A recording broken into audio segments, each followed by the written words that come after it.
परहेजगारों के लिए उनके परवरदिगार के यहाँ नेमत के बाग हैं। क्या हम फर्माबरदारों को नाफरमानों की तरह नेमतों से महरूम कर देंगे? तुम्हें क्या हो गया है? कैसी तजवीजें करते हो?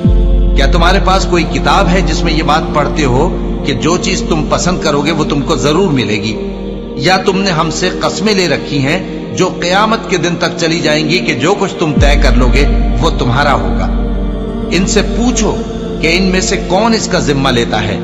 क्या इस कौल में इनके कुछ शरीक हैं? अगर ये सच्चे हैं तो अपने शरीकों को ले आएं। जिस दिन पिंडली से कपड़ा उठा दिया जाएगा और कुफ्फार सजदे के लिए बुलाए जाएंगे, फिर वो सजदा न कर सकेंगे। उनकी आंखें झुकी हुई होंगी और उन पर जिल्लत छा रही होगी, हालांकि पहले उस वक्त सजदे के लिए बुलाए जाते थे जबकि वो सही और सालिम थे। सो मुझको इस कलाम के झुटलाने वालों से समझ लेने दो। हम इनको आहिस्ता आहिस्ता ऐसे तरीक से पकड़ेंगे कि इनको खबर भी न होगी, और मैं इनको मोहलत दिए जाता हूं।